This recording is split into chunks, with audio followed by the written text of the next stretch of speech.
Paz do Senhor, família. Boa noite. Quem está feliz aí, diga amém. Quem não está, diga amém. Oh, Jesus. Deus vai te abençoar neste ambiente, amém? Vamos lá, João capítulo 11, Evangelho de João. Evangelho de Jesus Cristo, segundo João, capítulo 11. Glória a Deus. Glória a Deus. Quem encontrou aí, diga amém. E assim diz a palavra do Senhor. Só ajustar aqui.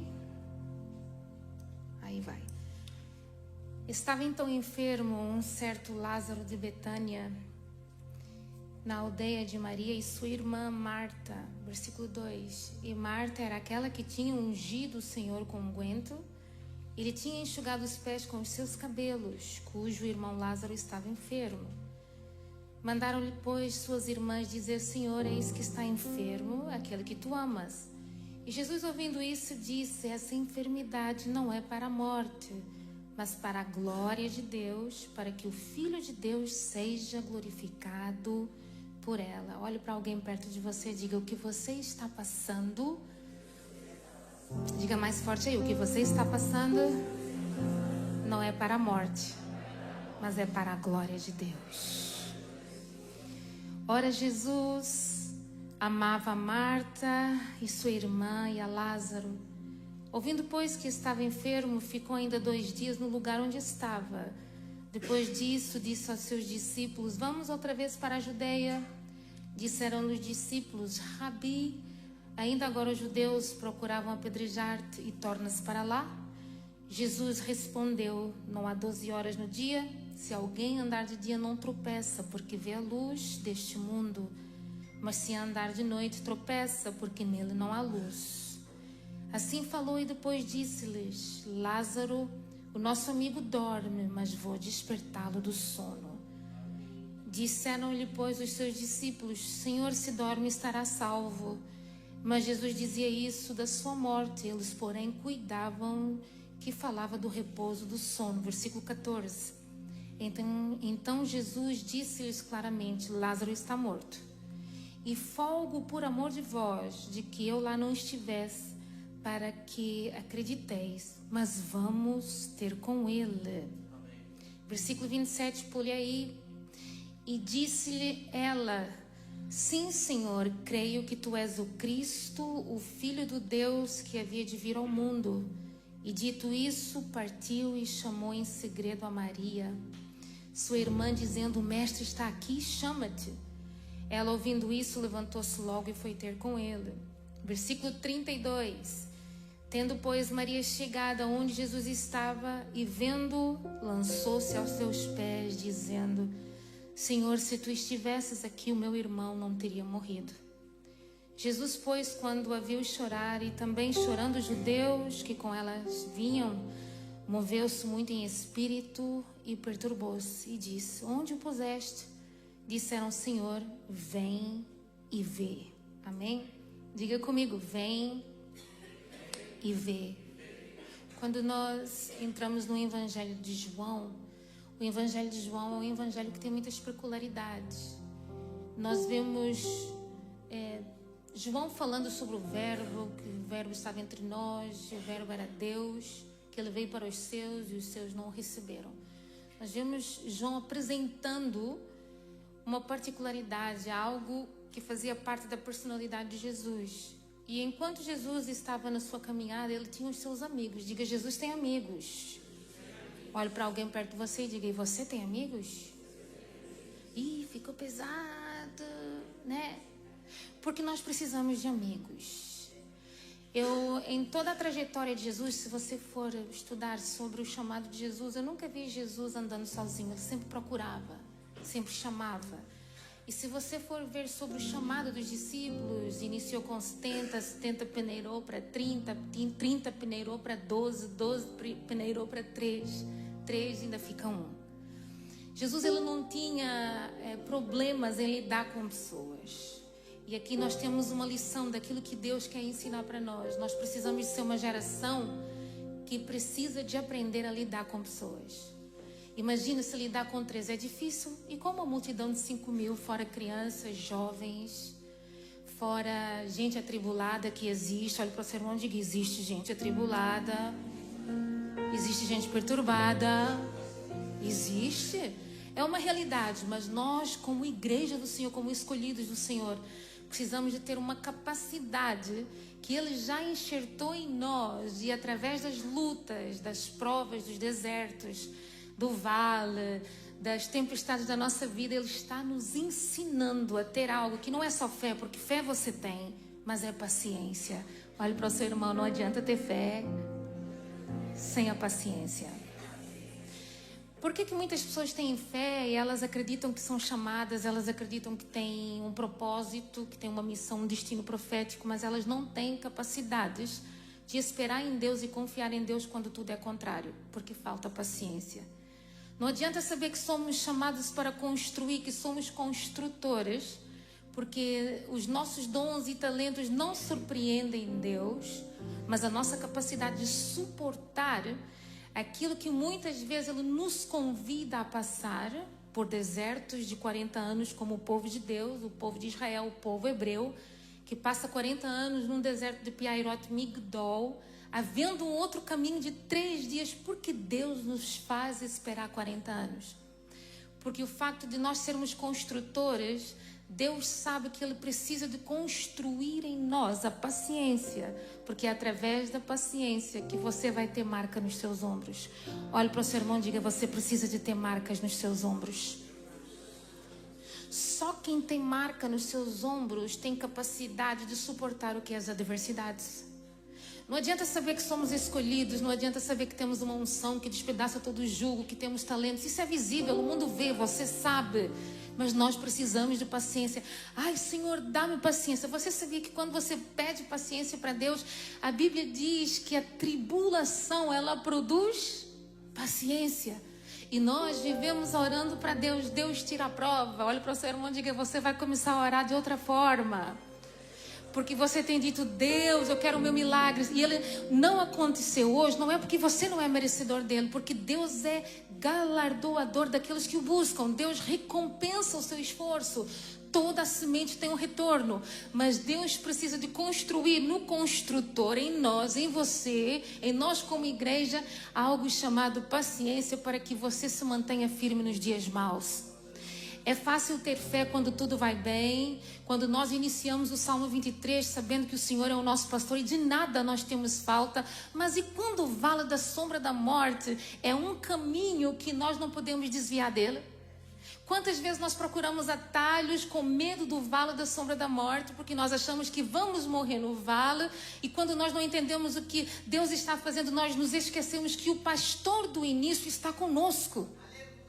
Então nós precisamos de entender que nós somos escolhidos, nós temos um propósito, nós temos talentos, mas nós precisamos de ter marcas nos nossos ombros, porque isso é o que vai fazer o mundo olhar para nós e reconhecer que ainda há um Davi, que ainda há um Paulo, que ainda há uma Dorcas, que ainda há um Josué, que ainda há um Moisés que tem capacidade de exercer o propósito divino que foi estabelecido sobre a nossa vida.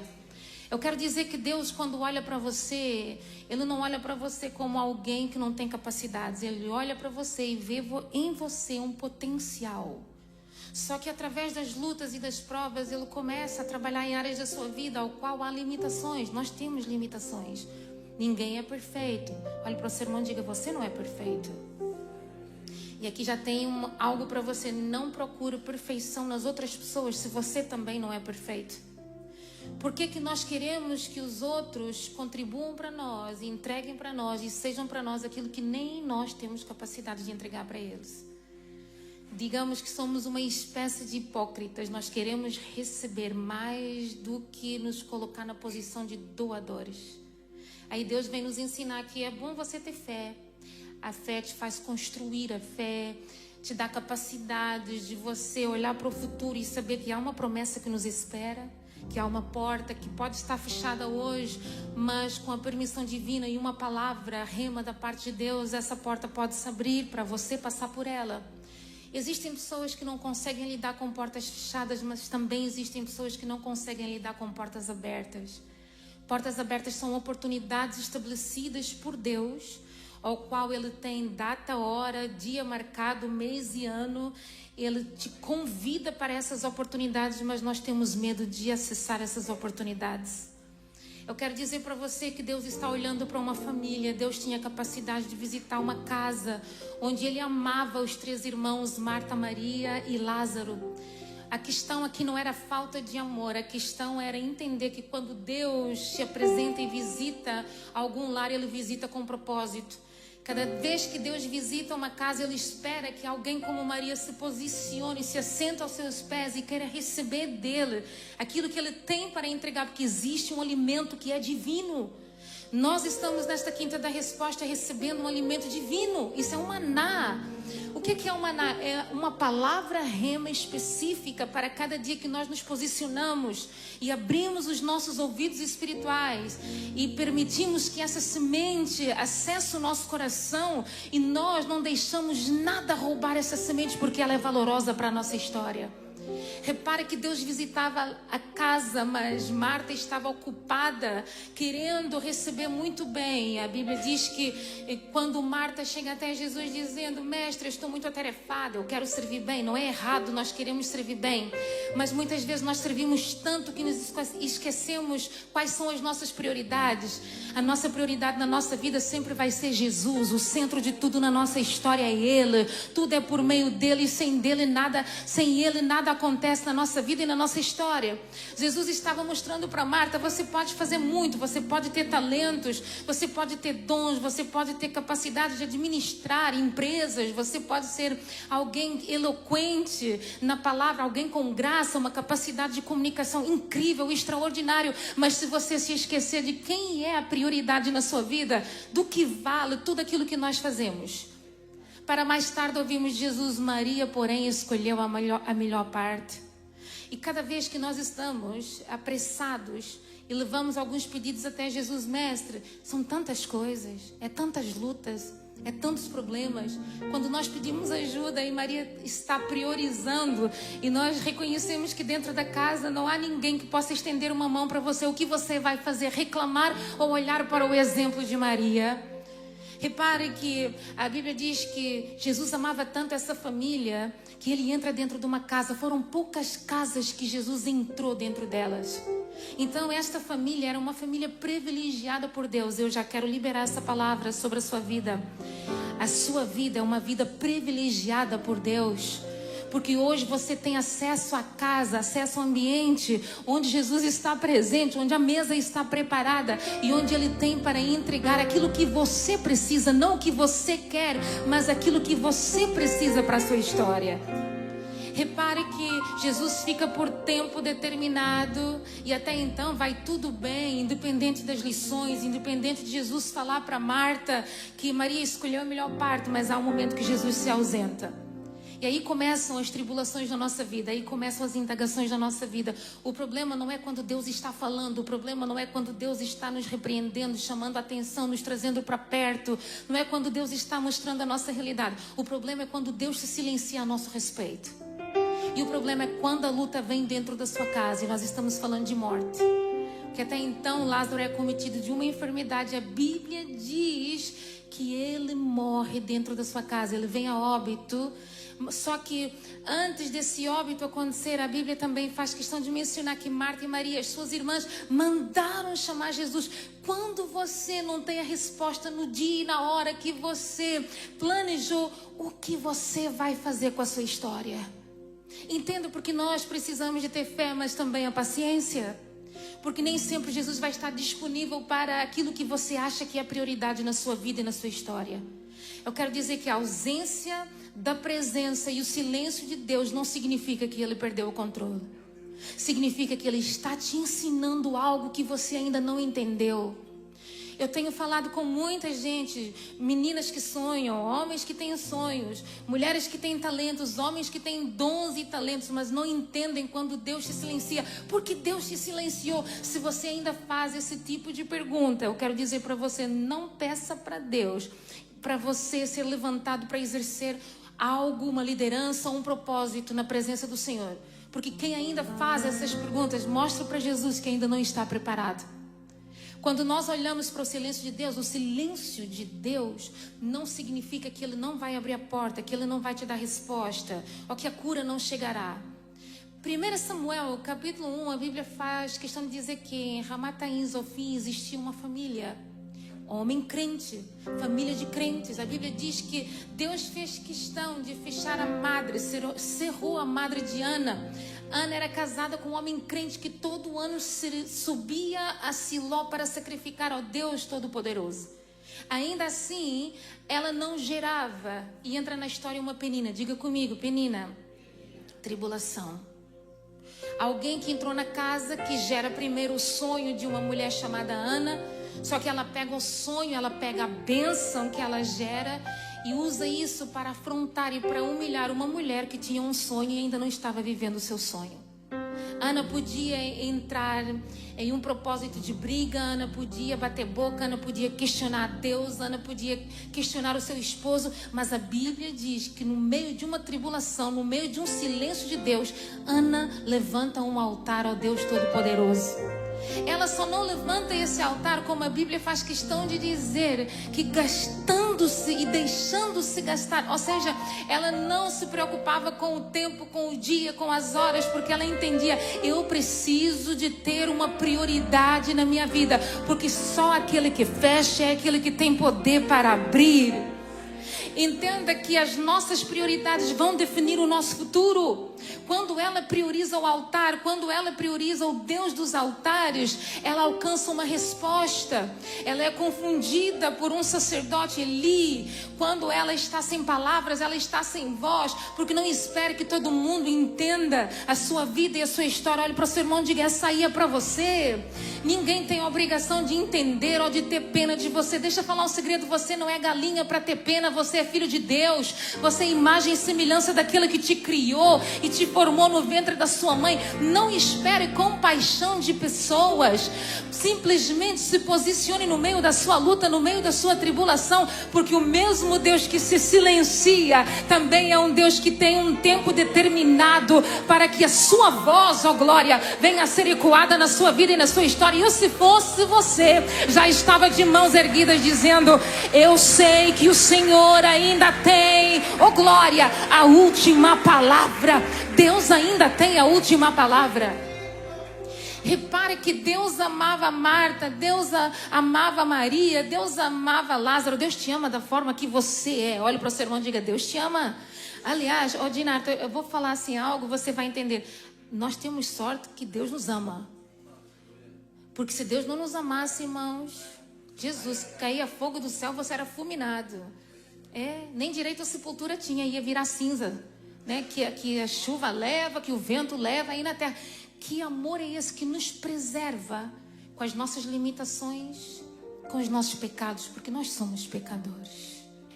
Irmão, nós vivemos em tempos em que as pessoas gostam de apontar o pecado dos outros, mas só aponta pecado quem é pecador.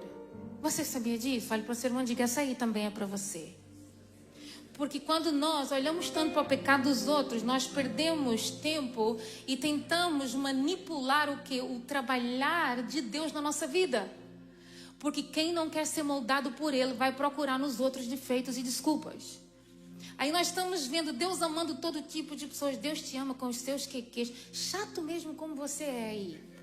Você sabia que tem gente que é chata? Olha para o seu irmão e diga, estou sentindo que é para você aí. Deus te ama. Gente que fala muito. Olha, irmão, eu tenho uma amiga, ela fala muito. Tem que ter paciência. E tem que amar. Eu falo, Jesus, se o Senhor não me ensinar a amar, a gente deixa de lado, a gente descarta. Mas se Deus nos descartasse por causa dos nossos quequês. Se nós olharmos para Jeremias, capítulo 18, nós vemos Jeremias reclamando. Deus e os inimigos. Ou o povo que reclama. Tem promessa, é profeta, mas vive reclamando de tudo que Deus faz. Deus tinha usado a boca do profeta para dizer, vem cativeiro, vem prova, a minha mão vai descer, vai vir sobre vocês, porque vocês se desviaram, vocês se contaminaram. E Jeremias questionando Deus e os inimigos. O povo não reconhecia o pecado, mas questionava a Deus, os inimigos. Sabe o que falta na nossa vida? Reconhecer as nossas fraquezas e limitações na presença do dono da nossa história. Porque às vezes nós queremos passar uma força que não temos, através de uma imagem que não temos, de palavras que nem sequer são reais na nossa vida e na nossa história. E Deus está dizendo: eu não quero isso. Eu quero você como você é. Nada a seu respeito vai escandalizar Deus. Nada que você mostrar para Ele no dia de hoje vai fazer Deus olhar para você e dizer: sai. Não, pelo contrário, Deus vai dizer: vem como estás. Porque o maior prazer de um pai é poder ter acesso à vida do filho. E quando o pai tem acesso à vida do filho, o pai tem legalidade para instruir o filho. Deus quer te instruir nessa quinta da resposta. As instruções do pai é algo que vai poupar sofrimento na sua vida e na sua história. Quando você ouve a voz do pai, você não sacrifica. Lembra do filho pródigo? Pai, me dá minha herança, me dá minha herança. Sabe o que o filho pródigo estava dizendo? Eu estou preparado para viver a minha história. Eu quero a minha herança, eu quero viver a minha vida. Eu tenho capacidade, eu sei quem eu sou, eu conheço os meus talentos. Não é que o pai não queria abençoar o filho, mas o pai sabia que o filho não estava pronto para ir para o mundo viver a sua história. E o que o pai faz? Ele mostra para o filho que na realidade ele não estava preparado para viver essa história. Quando Deus permite um momento difícil, Ele está mostrando para você que há áreas da sua vida que precisam de ser reafirmadas, ajustadas. Áreas da sua vida ao qual você precisa de blindar elas, ajustar a sua armadura, para que quando você vá para esse mundo de competição, e deixa eu falar algo para você, a nossa batalha não é aqui dentro, é lá no mundo. Não é fácil conquistar lá fora, onde existem milhares e milhares de pessoas que têm o mesmo sonho que você, o mesmo projeto que você. E você ter que ficar em um lugar onde você precisa de passar por uma escolha, uma triagem. Que confiança nós temos quando nos apresentamos em ambientes onde tem uma multidão. Repare que a multidão só cria de Jesus a bênção. Mas quando Jesus começa a trazer para perto os seus discípulos e mostrando a realidade, Jesus estava dizendo que maior que a bênção é o propósito que eu quero realizar na vossa vida e na vossa história. Muitas vezes nós procuramos Jesus por aquilo que Ele faz. Se o Senhor estivesse aqui, o meu irmão não teria morrido. Não era responsabilidade de Jesus Lázaro morrer dentro de casa. Mas o que as irmãs não entendiam é que nós precisamos de ter marcas nos nossos ombros e assumir as nossas responsabilidades. Olha para o seu irmão e diga: assuma a sua responsabilidade. Aonde? No meio da luta, no meio da prova, no meio do deserto, no meio da fornalha 7 vezes mais aquecida. A prova está aí, mas a minha prioridade é Jesus. Então não é o que a prova faz conosco, mas é o meu posicionamento no meio das dificuldades. É o meu posicionamento na Babilônia, é o meu posicionamento em Sodoma e Gomorra, é o meu posicionamento numa terra estranha, é o meu posicionamento quando decretos de morte e sentenças contrárias batem na porta da nossa casa, quando os credores estão batendo na porta daquela viúva que não tinha nada a não ser uma botija de azeite. Qual será o seu posicionamento? Confiar em Deus e aprender a esperar, porque Deus sempre tem um profeta para liberar uma palavra de vitória para a sua vida. Não é sobre fé, é sobre paciência. Olha para o seu irmão, não é sobre fé, é sobre paciência. Porque quando Jesus recebe a mensagem através do mensageiro, a Bíblia diz que Jesus permanece alguns dias onde ele estava. Porque nós temos um grande exemplo. Tudo que Jesus inicia, Ele precisa de concluir. Se Jesus deixasse uma obra pela metade, que exemplo seria Ele diante de uma cruz de Golgotá? Que exemplo seria Ele diante de um chamado ao qual o próprio Jesus disse: eu não vim tão somente para fazer a vontade daquele que me enviou, do meu Pai. Jesus nunca deixou nada pela metade. E essa serve para nós todos, inclusive nós aqui, né, Dinardi? Senão a gente fica sem os seguidores no Instagram. Isso serve para nós. Tudo que você inicia com luta, com prova, com choro, muitas vezes com lágrimas, não abandone, vá até ao fim. Daniel 12:13 nos diz: tu, porém, vai até ao fim. Teve forças para começar? Está no meio de transição? Vai ter forças para concluir em nome de Jesus. Olha para o seu irmão e diga: você vai concluir essa obra. Diga: você vai concluir a construção. Diga, você vai vencer o deserto. Você vai vencer a Babilônia. Você vai vencer os adversários que se levantaram contra a sua vida e a sua história. Você vai vencer os Judas na sua vida, os Barnabés na sua vida. Você vai vencer. Sabe uma marca que nós carregamos? Nós somos mais do que vencedores em Cristo Jesus. Onde estão os vencedores? Diga a glória a Deus aí. Aplauda Jesus com alegria. Conclua. Tudo que você iniciar, conclua. Ai, mas eu não sei como vai ser o meu amanhã. Não se preocupe. Você sabia que a maior parte das pessoas que sofrem de ansiedade é porque não têm paciência? Pessoas ansiosas são pessoas que não têm paciência. E essa aí também é para você. Pessoas que querem tudo na hora, tem que ser no meu dia, na minha hora. Ai, porque fulano não me deu ouvidos, não me respondeu, ou isso, alguma coisa na sua vida. Toda ansiedade vem por falta de paciência. Irmão, abra comigo sem demoras, Tiago, capítulo 5, versículo 7. Se os irmãos puderem me ajudar aqui, as mídias, Tiago, capítulo 5, versículo 7. Em nome de Jesus. Está vindo, está vindo, está vindo. Em nome de Jesus. Tiago, capítulo 5, epístola, Tiago. Já está? Já. Vamos lá. Podemos ler ao 3, todos juntos, amém? 1, 2, 3.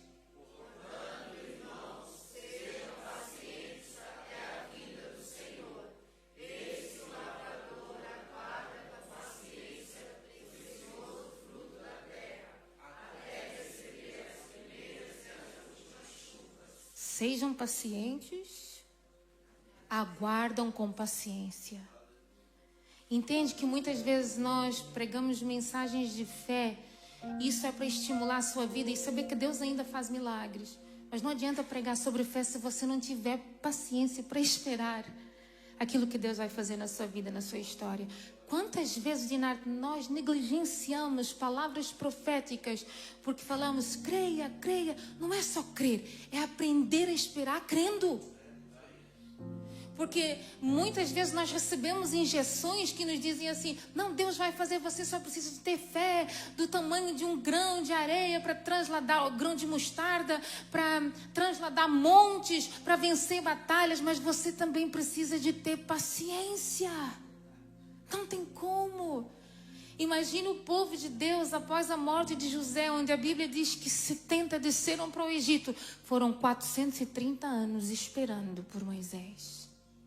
Foram 430 anos para que alguém da casa de Levi, da Joquebede, gerasse Moisés. E antes que Moisés fosse gerado, Arão e Miriam foram gerados primeiro.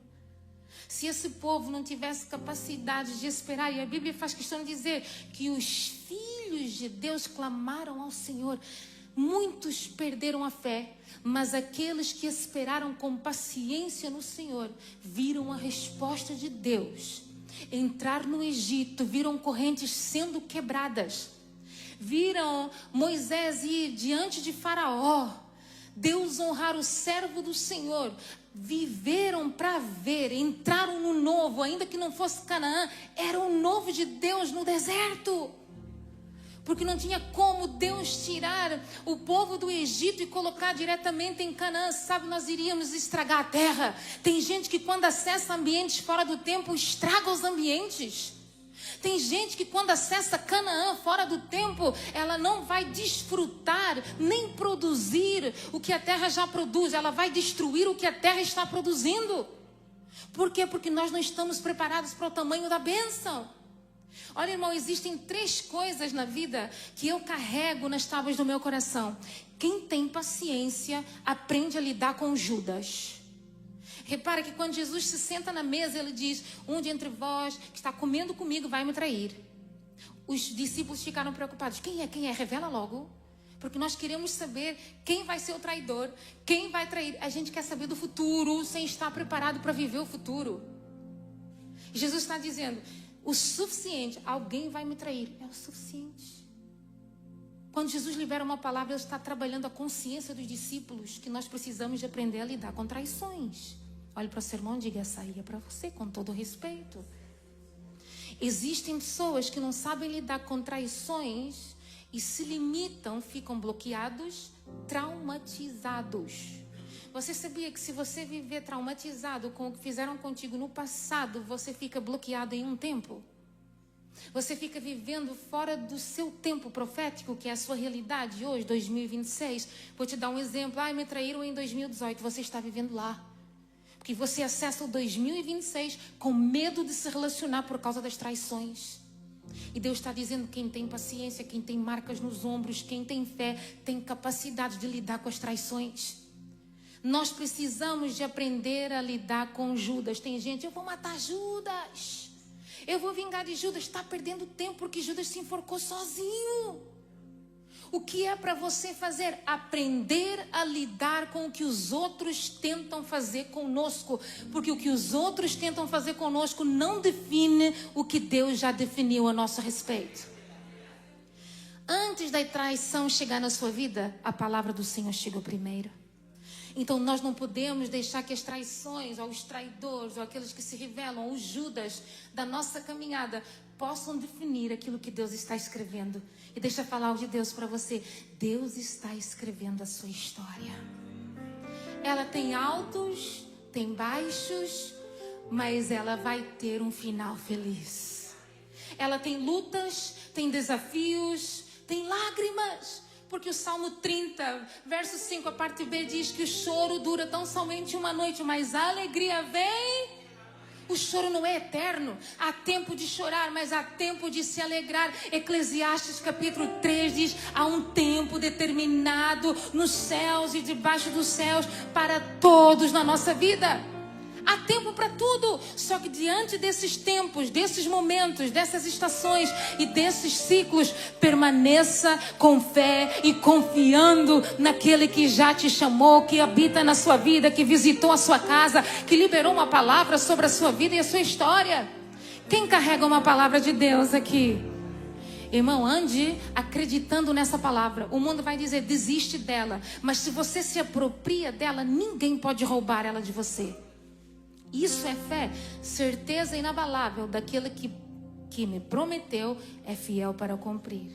Eu não vejo, mas eu sei que está preparado. Se existe alguém que nós devemos priorizar na nossa vida, é quem já esteve no nosso futuro e sabe qual será o nosso final. Jesus. Esqueça Judas. Diga para alguém perto de você: esqueça Judas. Outro tipo de pessoa que nós precisamos de aprender a lidar é Barnabé. Lembra de Barnabé e Paulo? Estamos em missão. Barnabé tem talentos, Paulo tem talento. Qual a diferença dos dois? Talvez o talento de Barnabé ressalta mais que Paulo, mas o problema é que Barnabé não tinha um coração. De todas as coisas que se deve guardar, guarda o teu. Dele provém as fontes da vida. A boca só fala o que o coração está cheio. Se ele está triste, o seu rosto está triste. Se o seu coração tiver sentimentos de dor, tudo é revelado através das nossas expressões e atitudes. Repare que Barnabé estava lado a lado com Paulo, mas não tinha o coração que era o coração de Paulo. Eu tenho dons, eu sei, eu faço. Vai ressaltar o dom, mas sem o coração, não dá. E aprenda que os dois estavam lado a lado e eram um diferencial. E nós somos a geração que procura os dons. Irmão, o Dinato, eu vou falar isso com todo... Eu falo com o Dinato é meu amigo, tá, gente? É o meu irmão mais velho, ele é mais velho do que eu, tá, gente? Então, assim, eu falo sobre amigos, falo sobre isso. Por quê? Porque basta você ver uma notícia nas redes sociais, profeta fulano de tal que revela o NIF, segurança... Irmão, você vai... Você soma até do WhatsApp, não responde às nossas mensagens. Eu não é de nada, é verdade. Por que nós corremos atrás de bênção se Deuteronômio 28 diz para nós: não corram atrás de bênção, porque as bênçãos do Senhor vos alcançarão. Mas a gente corre atrás do profeta porque eu vou buscar a minha bênção. Não, você vem buscar Jesus. Você vem buscar o alimento que vai te dar estrutura para você permanecer de pé. Irmão, eu estou de pé não é por causa da bênção. A bênção é uma recompensa que Deus te dá só para te animar e te manter firme no meio do vale, no meio da luta, no meio da prova. Repare, é só, fulano de tal tá vindo. Você esquece até que tem pastor. Olha para o seu irmão e diga: essa aí é para você. falta no culto, falta na ceia. Ai, porque veio o pregador. Irmão, tem gente que deixa de cultuar por causa de cantor. Cantor não te leva para o céu. Ai, pastora, mas está dizendo que eu não posso ir? Não, estou dizendo tenha prioridade na sua vida, na sua história. Porque nós só corremos daquilo que nós temos interesse, mas não nos posicionamos nas nossas batalhas. Deus não está procurando uma geração que corre atrás das oportunidades diárias, mensais que aparecem por aí. Deus não escolhe uma geração que é movida por convites. Deus escolhe uma geração que tem princípios. Eu vou buscar Jesus. Tenho os meus defeitos, Marta, Maria, Lázaro. Tenho os meus defeitos, mas eu não largo a Ele por nada. Porque muitas vezes o que nós recebemos em alguns lugares só vai te dar um refrigério momentâneo. E Deus está dizendo, eu quero te dar a paz eterna, a paz que excede qualquer entendimento, como o mundo e as oportunidades não te dão.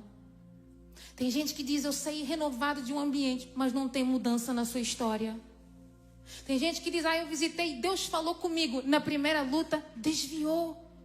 Eu vou abandonar, porque ninguém me liga, ninguém olha para mim. Irmão, ninguém precisa te ligar. Ligue para você mesmo, seja louco o suficiente para falar com você mesmo. Quando você acordar de manhã, olhe para o espelho e diga, acordou uma vencedora. Acordou alguém que vai conquistar com unção de conquista, unção de multiplicação. Acordou o Davi dessa geração que vai matar o urso, vai matar o leão, vai matar um gigante. Ai, mas ninguém liga para mim. Ó céus, ó vida, ó terra, estou sozinho. Não! Quem tem Deus nunca está sozinho. Deixa eu falar para alguém que entrou aqui carregando um peso de solidão. Se na sua solidão você se sente sozinho, você está mal acompanhado. Mas se na sua solidão você sabe que existem anjos do Senhor acampados ao redor daqueles que temem, você nunca está sozinho. Era uma nuvem de glória, uma coluna de fogo, o povo nunca esteve sozinho. Não tinha o que queria, mas a presença estava lá. Nós não temos tudo o que nós queremos, mas a presença está conosco. Deus está contigo. Diga para alguém perto de você, diga, Deus está contigo. Valorize mais a presença, por amor de Deus, senão eu te arrebento. Irmão, quando nós olhamos para essa situação, nós vemos Marta sabendo que Jesus está vindo.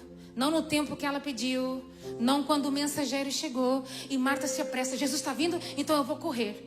Jesus faz uma pergunta. Quando nós não estamos preparados para dar respostas, é melhor silenciar e deixar Jesus falar.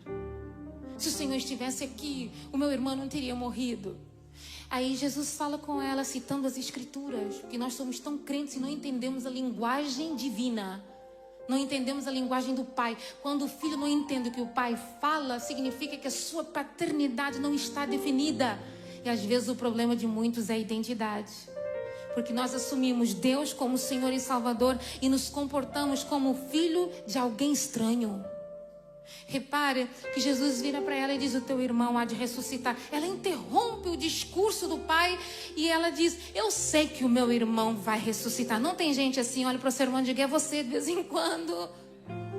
Interrompe Jesus, não espera ele terminar uma frase. Tem gente que vive interrompendo os outros. É o povo chato. Aí ela, eu sei que o meu irmão vai ressuscitar. Lá no último dia, no arrebatamento, Jesus falando da realidade de hoje e ela falando de arrebatamento. Não é a geração de hoje? Jesus está voltando amanhã, se prepare, se converta, raça de víboras. Jesus está voltando agora. Irmão, se Jesus voltasse agora, muitas igrejas ficariam aqui na terra. Que nós estamos no processo de aperfeiçoamento. É necessário rumores de guerra, de dores, más notícias, para nós sabermos quem nós somos no meio dessa confusão, no meio dessa batalha. Se você não souber quem você é no meio dessa batalha, irmão, não adianta servir a Deus 500 anos de você não saber quem você é no meio de uma batalha. Eu sou soldado do exército do Deus vivo. Davi, com 15 anos, declara algo para alguém que amedrontava toda a nação de Israel. Quem é esse incircunciso filisteu para afrontar o exército do Deus vivo? Não sou qualquer um. Você não é qualquer um. Repare que Marta interrompe e diz, no último dia ela cita as escrituras. Não tem momentos que você pega as escrituras e começa a citar as escrituras, mas você não crê naquilo que você fala? Quantas vezes em ambientes e lugares que eu acessei, eu ouvi cada coisa e a gente olha para a pessoa e fala assim, mas não é nada disso. Não combina com o discurso, porque o seu posicionamento precisa de estar de acordo ao seu discurso, aquilo que você fala. Precisa de haver sinais e evidências que o mundo olhe para você e diga, é diferente. Quem é o seu pai? Jesus. Não somos nós que corremos atrás. Alguém vai ter que olhar para você e perguntar, quem é o seu pai? De onde você vem? Não é o que está em Jó. De onde vem de rodear a terra? Isso é Satanás. A gente não vem de rodear a terra. A gente vem de muitas batalhas, mas não vimos de rodear a terra. Nós estamos posicionados, viemos de muitas guerras. Quantos de nós temos histórias para contar? Talvez nem muitos vão ouvir as suas histórias, mas você está de pé. E você precisa de reconhecer isso. Aí Jesus olha para Marta, mais uma vez, deve ser difícil. Jesus perguntar por alguém que priorizou a presença dentro de casa. Onde está Maria? Onde está sua irmã? Aquela que priorizou a presença. Porque Marta, se a situação, se a tribulação não muda o comportamento de Marta, o que mais mudará? Entenda que as lutas e as provas não é para humilhação, é para transformação. Romanos capítulo 12, versículo 2. Não vos conformeis com este mundo, mas transformai-vos pela renovação da vossa mente e do vosso pensamento. Se a luta não te mudar, o que vai te mudar? Se a luta não te transformar, se a terra é estranha, se a circunstância, se a escassez não te tornar alguém melhor, o que vai transformar a sua vida, a sua história? Você sabia que nós não temos capacidade de mudar os outros, mas Deus é tão expert, Deus é tão excelente em tudo que faz, que Ele permite um deserto, que não é de 40 anos, mas é de 3 meses, só para te fazer mais crente. Você sabia que quando Jacó está voltando para reconciliar com a família, com o seu irmão, no meio do caminho, Deus desce na terra para lutar com o homem? E a Bíblia diz que já era perto do amanhecer, o sol estava nascendo, ninguém poderia ver Deus, porque senão morreria. E a Bíblia diz que Jacó não saiu da luta. Olha para o seu irmão e diga, não saia dessa luta. Repare que foi Deus que disse, me deixa ir. Não foi Jacó que disse, me deixa em paz. E às vezes a gente diz para Deus, eu estou cansado dessa luta. E às vezes é Deus que está lutando com você. Porque se não houvesse luta, você não seria tão crente quanto está sendo no dia de hoje. Você não iniciaria bem. Irmãos, eu recebi mensagens na virada do ano de gente falando assim, eu quero começar um ano bem, eu quero aceitar Jesus de novo. Eu falei, rapaz, 10 vezes aceitando Jesus, mas venha. Às vezes necessário, Deus vai quebrando um osso aqui, vai quebrando uma costela ali, vai quebrando uma orelha ali, é 500 vezes, venha.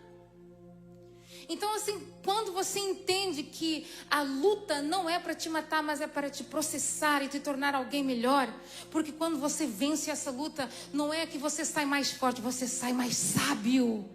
Você tem sabedoria para discernir situações. E Deus está querendo enxertar algo na sua vida para que você tenha sabedoria no meio das lutas e no meio das provas, porque quem não tem, desperdiça até o que conquistou. E Deus não quer que você perca, que nada será perdido. Diga para o seu irmão, diga, nada será perdido. Pode ter naufrágios, mas nada será perdido. Nós vamos perder ao longo da nossa história, mas não se agarra àquilo que foi. Se prepare para receber aquilo que está preparado para a sua vida, para a nossa vida e para a nossa história. Repara que Jesus diz, chama Maria, eu quero alguém que priorizava a presença, porque não houve mudança. Diga comigo, não houve mudança. Quer viver algo novo? Quer ter uma prova nova? Por amor de Deus, mude. Irmão, deve ser cansativo ser a mesma pessoa durante 200 anos.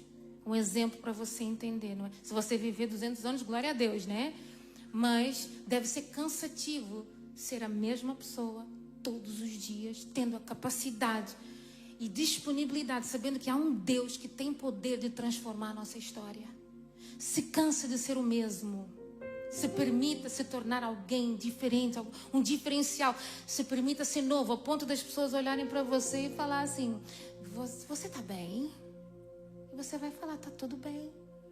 Mas nem ouso perguntar por quê, porque alguém vai falar: mas você era assim, assim, assado, cozido. Às vezes a gente ouve a mais e arruma confusão porque faz perguntas demais. Não quer ter problemas? Não faça perguntas demais. É falta de sabedoria. Quando você tem sabedoria, você pergunta o necessário. Chama Maria. Eu só quero ver Maria. Maria chega perto de Jesus, ela faz a mesma exclamação: se o Senhor estivesse aqui, o meu irmão não teria morrido. Por que ela faz essa exclamação? Porque ela está vivendo um momento de dor. E Deus aqui está falando com alguém que ainda sente dor pelas circunstâncias e pelo que os outros fizeram com você. Eu recebo a autorização do Espírito Santo para liberar sobre a sua vida. Deus vai curar a sua dor. Porque se você ficar com ela muito tempo, significa que ela está inflamada e ela vai te matar. Não morra de dor. Se permita ser curado no dia de hoje. Ela está com dor porque quem ela ama agora está morto, já está numa tumba, já colocaram uma pedra, e a Bíblia faz questão de dizer que já cheirava mal, porque já fazia aproximadamente 3, 4 dias. Não era normal Jesus chegar num momento onde as coisas estão cheirando mal. Deixa eu falar algo de Deus. Não tem como ser o bom perfume e acessar ambientes que cheiram bem. Como é que alguém que carrega o bom perfume da rosa de Saron, do lírio dos vales, acessa ambientes que cheiram mal? Jesus não tem problema de acessar ambientes que estão cheirando mal, porque Ele é o bom perfume. Cadê? Eu queria uma obreira aqui bem rápido. Corra desse lado aqui, Lu. Desse lado. Ministra sobre o coração dela, dessa menina que está aqui. Se você olhar para trás é fofoqueiro, tá, gente? Ministra sobre essa menina, uma menina, tá bem? Senhora, o jovem, tá? Com todo respeito. Deus te trouxe aqui para te curar.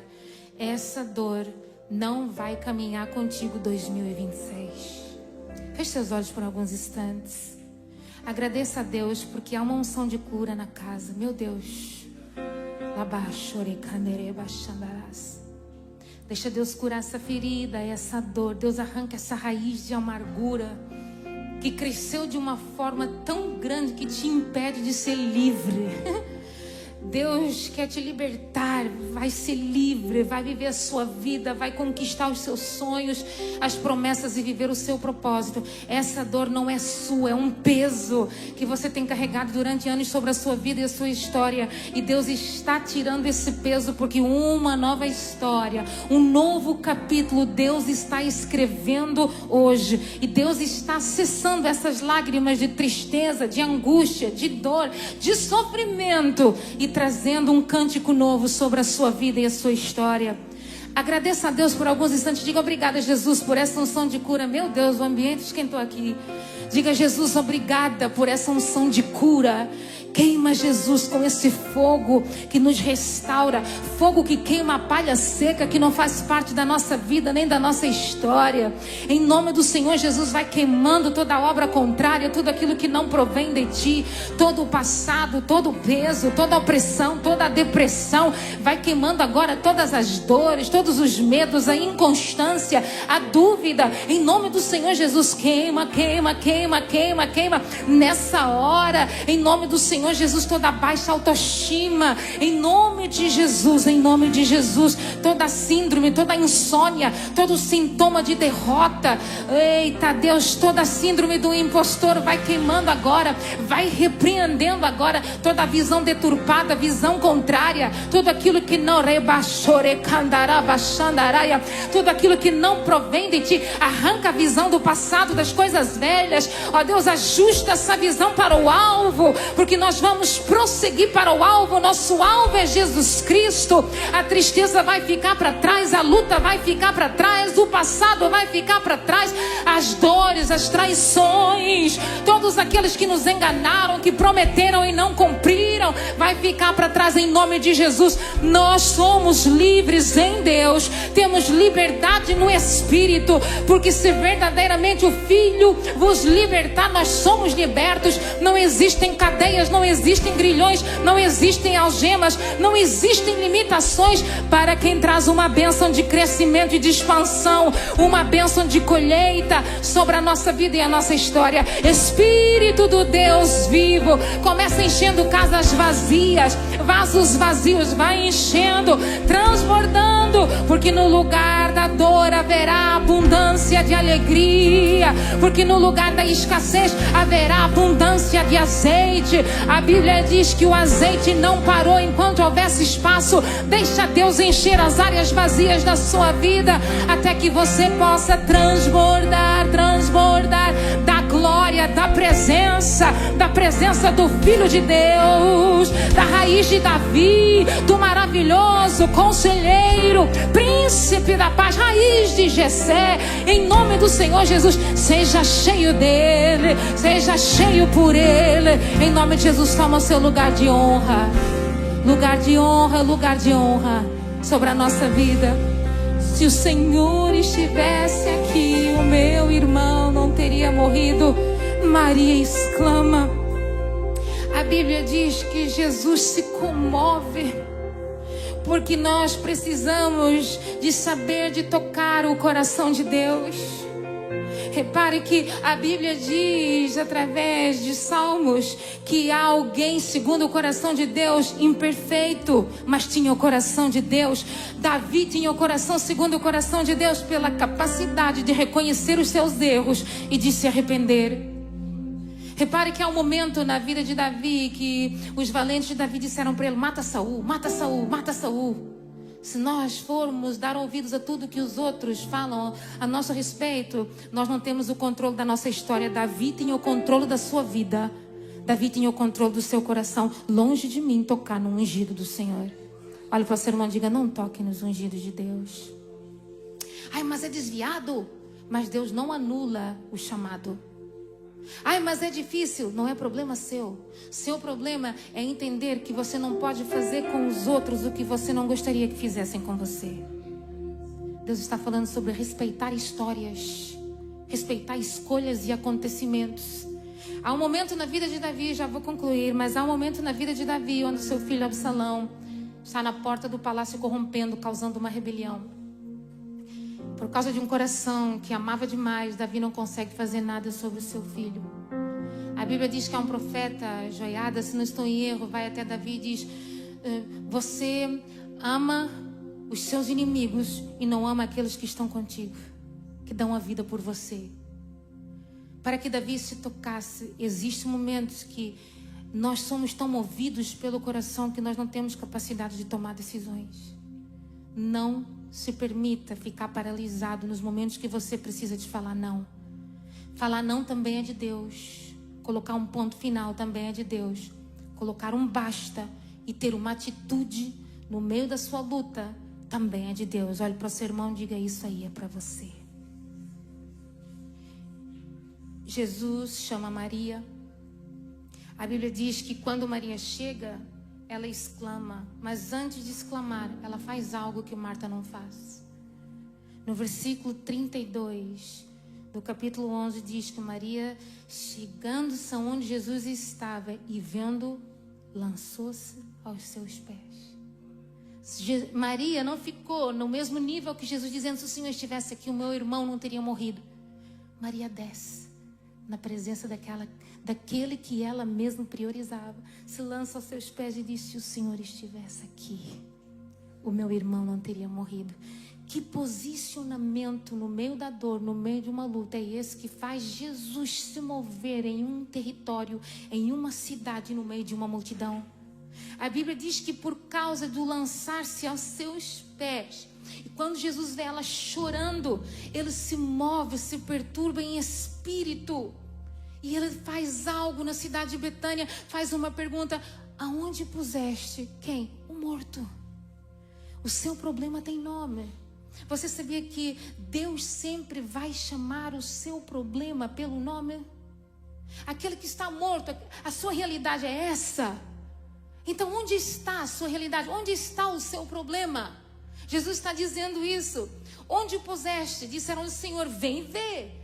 A Bíblia diz que Jesus, ele chora porque os judeus olharam para ele e viram: gente, como ele ama. Porque no início Jesus não veio, mas então não ama. Agora ele chora no momento de morte, no momento de dor. E agora há uma mudança de comportamento, de comentário acerca de Jesus. Nossa, como ele ama essa família. Jesus ama Marta e Maria. Veja como ele se comove, como ele se compadece com a dor dos outros. E aqui nós aprendemos algo. Nós temos perto de nós pessoas que são capazes de estar contigo quando você está bem, mas quando você está mal, são poucos. É assim ou não é? Olhe para o seu irmão e diga: valorize quem está com você no pouco. Quem está com você no deserto, que não te larga por nada, valorize. Sabe por quê?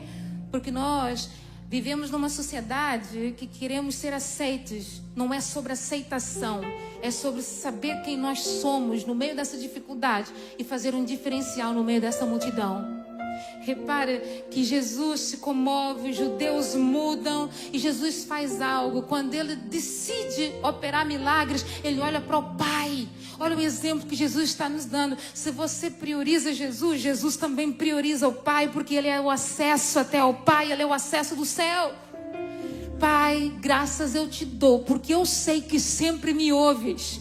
E aqui nós entramos em algo para a sua vida, a resposta que você precisa. Deus ouve as suas orações. Jesus olha para o céu, não olha para a luta, não olha para a prova, não olha para a terra, não olha para o que foi perdido, não olha para o que está morto, mas ele olha para o alto, porque é de lá que vem resposta e é de lá que vem o nosso socorro. Pai, eu sei que sempre me ouves. Jesus está dizendo: no deserto o Senhor me ouve. No Getsemane o Senhor me ouve. O Senhor fazendo ou não, impedindo ou não, eu sei que o Senhor sempre me ouve. E quando Jesus está declarando isso, Jesus está dizendo: o Pai não perdeu o controle daquilo que você perdeu.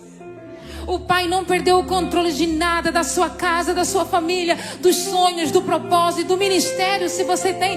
Deus não perdeu o controle de nada.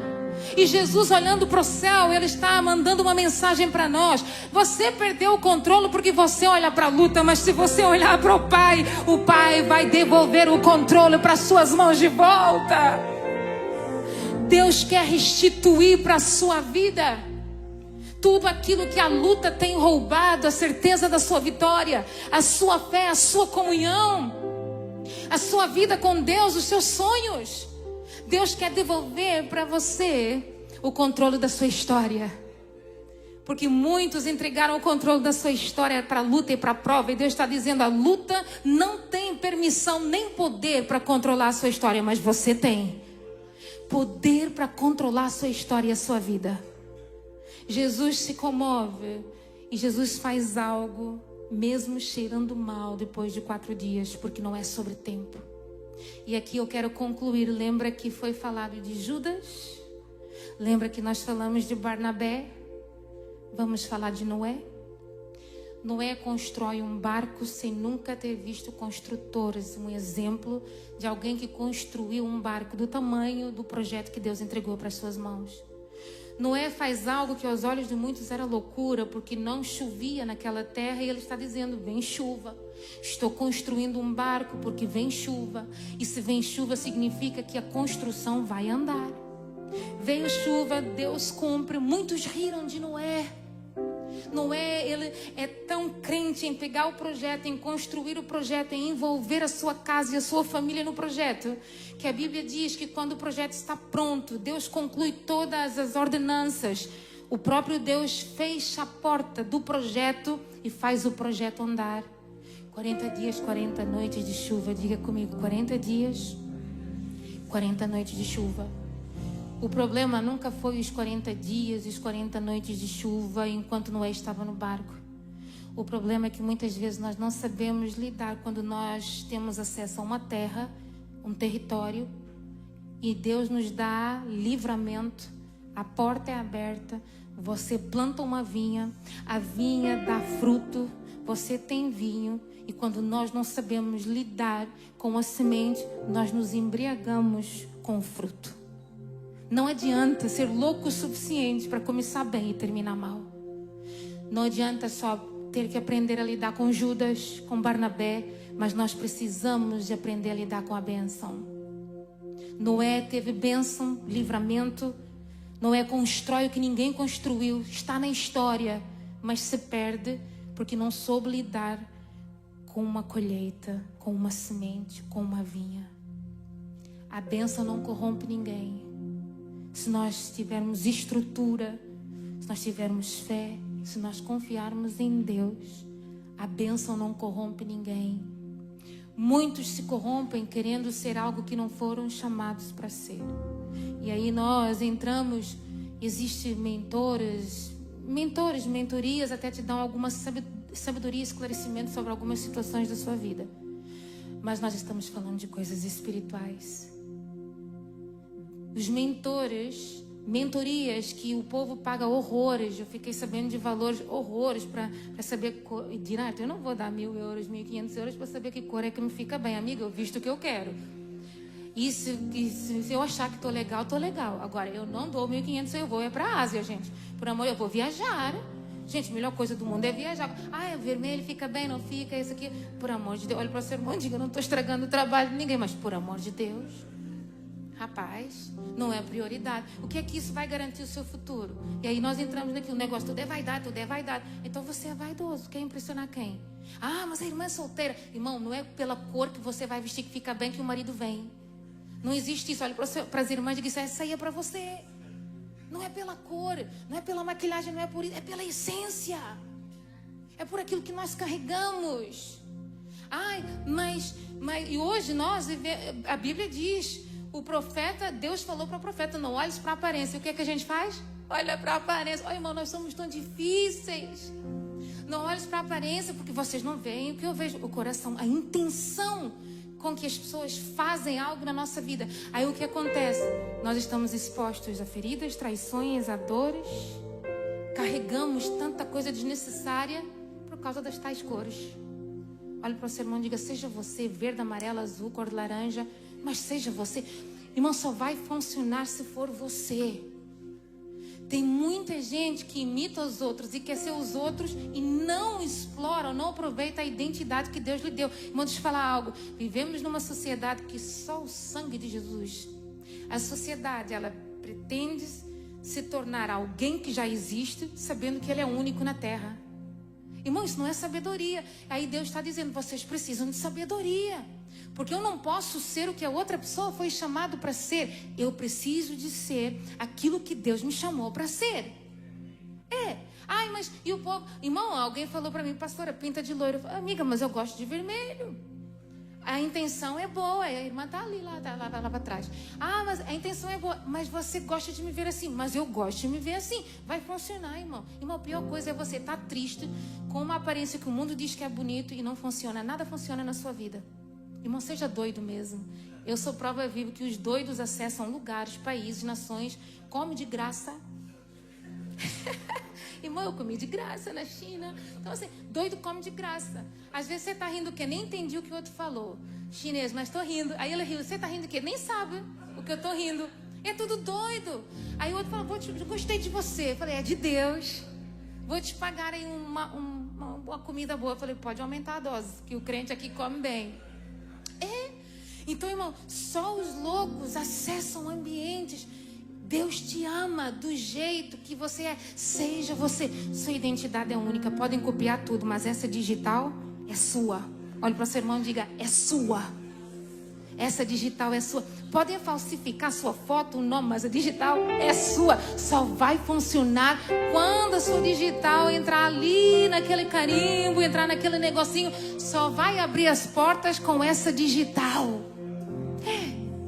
Jesus olha para aquela situação e chama o problema. Lázaro, Vem para fora. E aqui nós vemos Deus devolvendo para uma casa o necessário. Deus vai devolver para a sua vida e para a sua história o que você precisa. Porque Deus te ama tanto que não suporta te ver cabisbaixo, triste. Deus não suporta ver os seus sofrendo muito tempo. Mas Deus precisa que você se levante, faça algo pela sua vida e pela sua história. Coloque o Salmo 40, por gentileza. Estou concluindo. Aprenda a lidar com Judas, aprenda a lidar com Barnabé, aprenda a lidar com a bênção. Porque às vezes nós só nos preparamos para lidar com os dias maus, mas nunca nos preparamos para lidar com aquilo que vem de Deus. Não seja o Moisés que sacrifica. O povo atribulado está lá orando a Deus. Deus, eu vou matar esse povo. Que Deus também tem vontade de matar uns quantos. Olha para o ser humano e diga, cuidado, hein? Com Deus não se brinca, não se deixa escarnecer, não se zomba. Aquilo que o homem plantar vai colher. Plantaram luta, Deus irado no céu. Vou matar esse povo no deserto. Lá vai Moisés. Não mata. Sabe por quê? Um líder com um chamado, um libertador, algo tão grande que quebrou cadeias, tinha uma raiz de rejeição mal resolvida na vida. Ele preferiu ficar no meio dos rebeldes. E no momento em que Deus diz, fala para a rocha, não era mais para fender, fala na rocha, por causa do povo. O povo estressou Moisés, irou Moisés, e Moisés, ele fende na rocha, e Deus falou, não foi isso que eu pedi. Quantas vezes nós temos perto de nós pessoas que Deus quer arrancar há muito tempo. Eu entendi isso. Por esses dias eu orei a Deus e falei, Deus, eu já entendi, estou entendendo. Porque nós amamos tanto as pessoas, nós acreditamos tanto na mudança das pessoas e aquilo não acontece e dá uma sensação de fracasso, mas Deus está dizendo, deixa ir. Porque no dia da virada da sua vida, em vez de você falar para a rocha, você vai fender a rocha. Ele não entra na terra, vê a terra de longe e graças a Deus que havia um Josué. Porque a promessa, ela não morre, ela não para por causa daqueles que ficaram para trás, por causa daqueles que não cumpriram. A promessa não está condicionada a tempo, dia e hora. A promessa é real.